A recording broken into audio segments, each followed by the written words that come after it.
panibagong vlog na naman po tayo. Panibagong recipe na naman po tayo ang aking gagawin, guys. Ito po, meron po akong minarinate na chicken one day ago. Nawala na ako ng gana na kumain kaya hindi ko naluto kahapon. So, ngayon ko lang gagawin, guys, kasi not feeling well the 3 days ago. So, ayan, guys, meron akong binati na itlog dito. Dalawa. And then, yung gumawa ako ng breadcrumbs, guys. Ito po ay ginawa ko pa sarili ko, guys.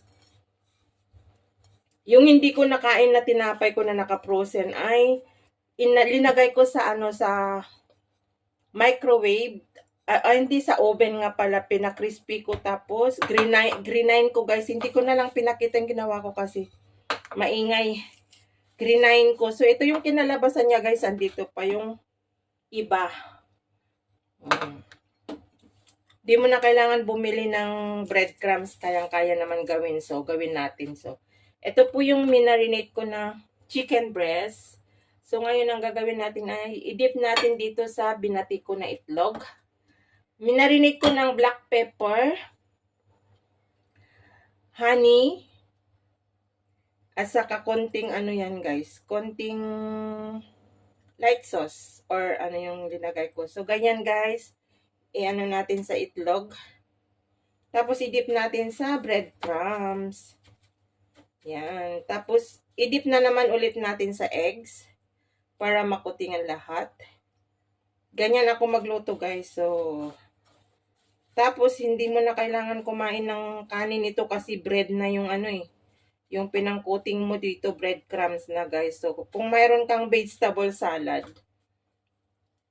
much better yun ang pair niya. So, ilagay natin dyan. Kuha na naman po tayo. Yan. Meron ako boneless na chicken na Ganyan lang, guys. Dip natin ulit. Dip. Tapos, dip natin ulit sa eggs.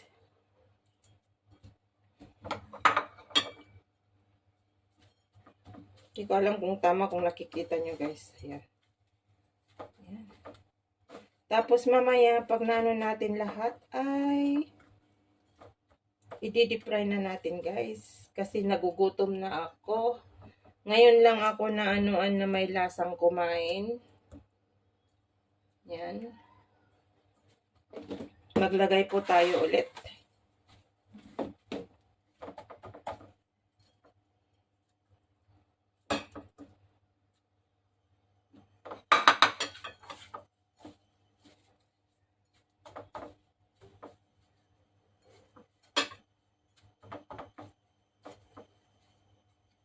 Yan, guys.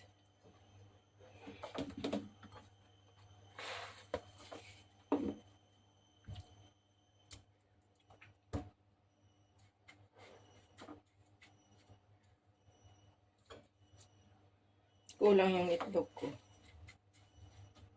Kuha ulit tayo ng isang eggs. Kulang yan.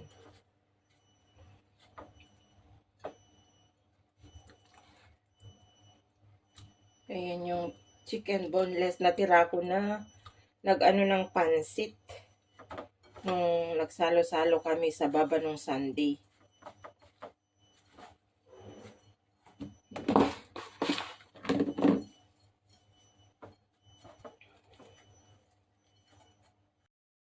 So, ayan, guys. Tapos na natin, guys, na nakutingan lahat. So, i-get ready ko na po yung yung pagpaprayan ko. Yung inano ko kanina. So, let's start, guys. Ayan. Nag-fry ko na tayo.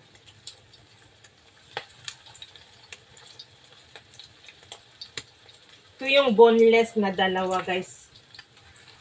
Ayan. Hak.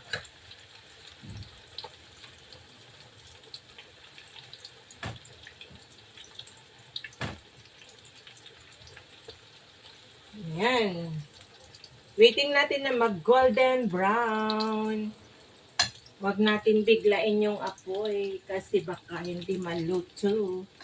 Masyado na palang mainit yung ko kanina.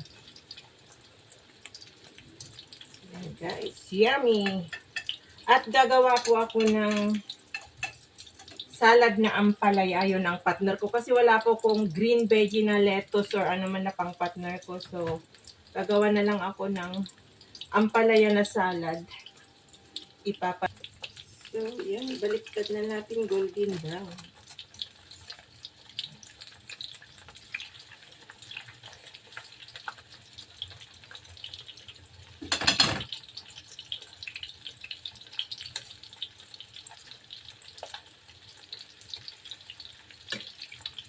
Hindi mo na siya.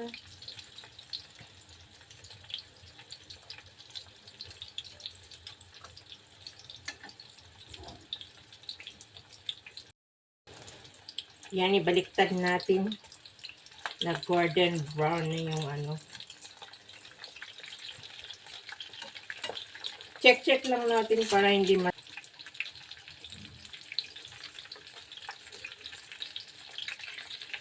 kailangan natin. Yan na natin guys. Kung luto na. Malapit na maluto guys. Yung first bat natin. Ayan.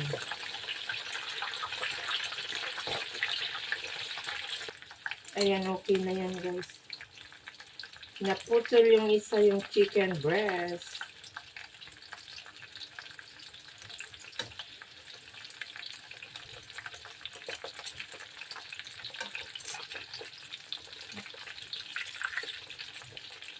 Ito guys is ready na. Yummy.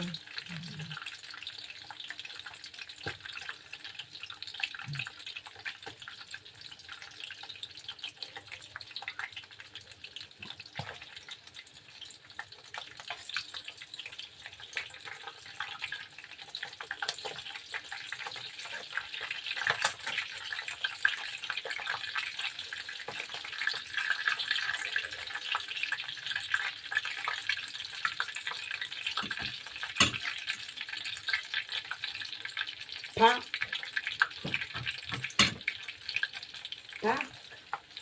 Yan.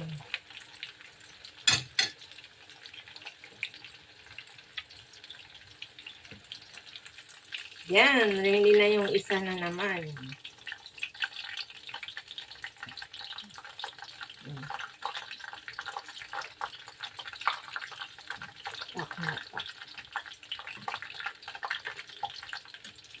So, yan guys. Last batch. Yan, tapos meron pang isa doon. Yan. Yummy!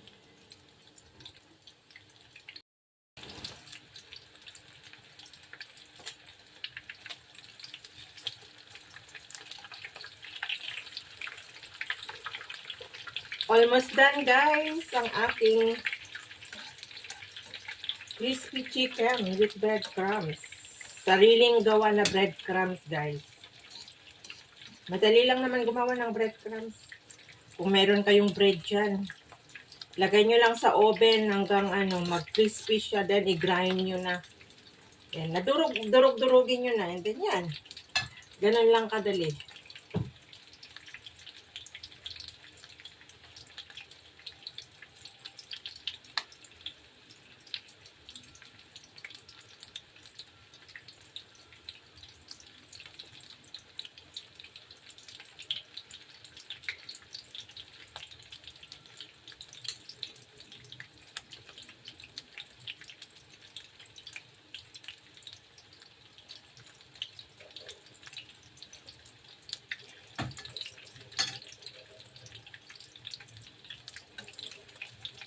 Ayan, there you go. Luto na ulit yung isa, guys. Ayan.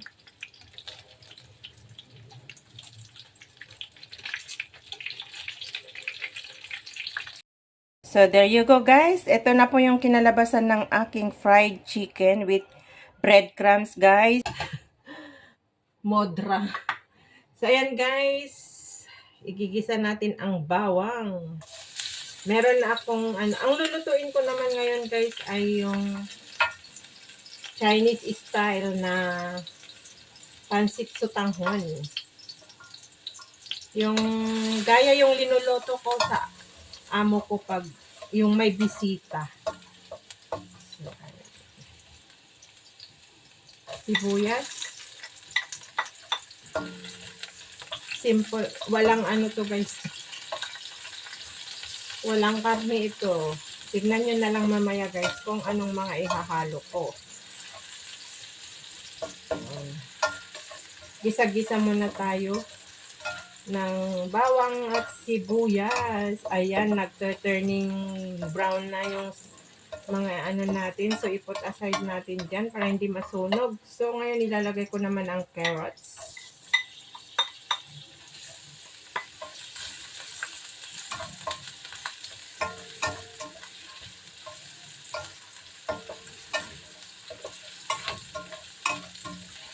Chinese style itong lulutuin ko na. Fave ko kasi ang ano guys, ang sotanghon o kaya yung pancit canton na dry na Philippine dry pancit canton. So ngayon ay lalagyan natin ng tubig.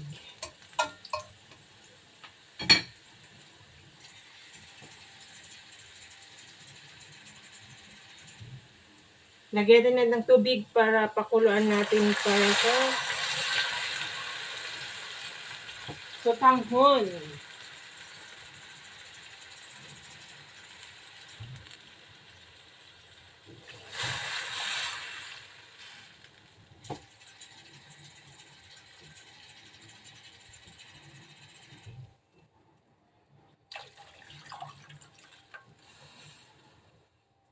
Tapos lalagyan natin ng black pepper.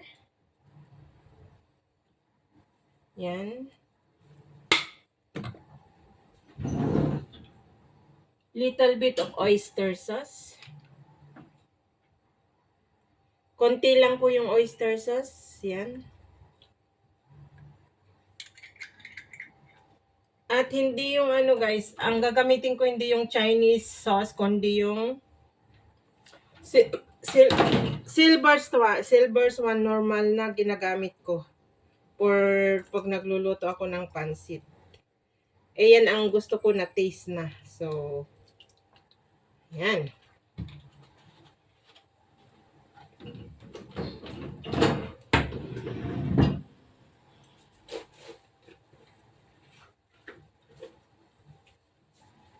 At ito po yung pampalasa niya.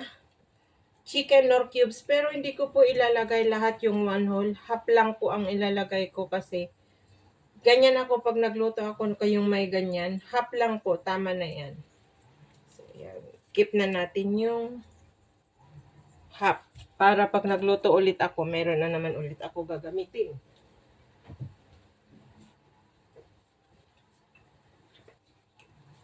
Lalagyan ko ng ano ng black pepper na yung black na yung medyo malalaki na pamienta.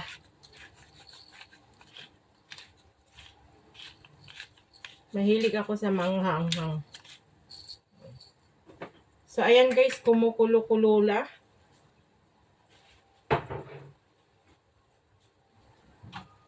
Kumukulo-kulo na yung ano natin.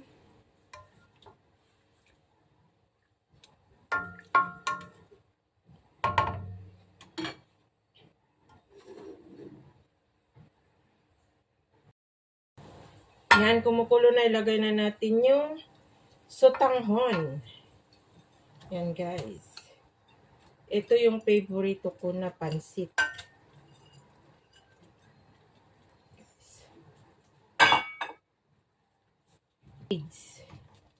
Para maluto rin.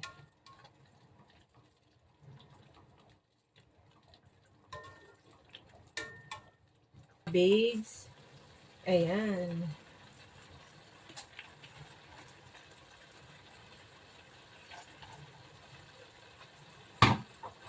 Ilagay lahat yung gulay niya. Meron pa doon.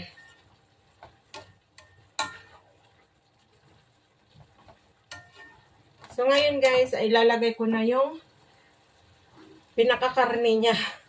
Ayan po, meron po akong ginayat na mga iba-iba't klase ng piece cake, piece ball, at saka bean curd na may piece cake sa loob. Chinese nga, ito po ay chicken piece cake na meron siyang coriander at saka chili. Chinese style nga guys, kumbaga. So, ayan. Bean curd na may piece cake. Tapos, ito yung chicken piece cake at saka piece ball na may mga ingredients sa loob. So, ayan, nilalagay po na natin. Yan, lagay na natin. Yan ang pinaka-meat niya, guys. Tignan lang natin. Yan ang pinaka-meat niya. So, yeah. Look. Yan, lagay ko na lahat para masarap. Hindi ko alam kung ano kita nyo, guys. So, yan. Yung ano niya, guys, yung lasa niya is tama na. Natikman ko kanina. So, we need to halo-halo na, guys. Yan. I-mix na natin yung pansit gisado na no meat. Kundi yung mga piece cake, piece ball na ay chicken piece cake and bean curd ang hinalo ko, guys. Yan. O, diba? Perfect. Lang natin, guys. Look. O, diba? Ganun lang kadali, guys, magluto ng pagkain natin. Pass muna tayo sa sa karne na sahog sa ating pansit gisado bihon. Ay, sutanghon. Bakit ba bihon ako ng bihon? Porket favorite ko na ng bihon. Pero mas favorite ko ang sutanghon, guys, at saka kanton. So, ayan. Diba? Kumbaga sa Pilipinas, ang hinahalo nila is mga meatball or kikiam. Sa akin naman ay iba. Yung product dito sa Singapore. Yan. O, diba? Look. So, ayan na, guys. Ang aking finish ng aking pansit sa tanghon with fish cake, chicken piece cake, at saka bean curd. Ayan, Chinese style, guys. Ang aking linuto for today, and cabbage and carrots and little bit of chili red. Ayan. So, hope you enjoy again, guys, watching sa aking very simple menu for today sa aking lunch and dinner. Ingat and God bless po sa atin lahat. Thank you, guys. Sa mga walang sawang nanonood sa mga simple videos ko, guys. I love you all. God bless us all, guys. Kain na po tayo. Lapang na, guys.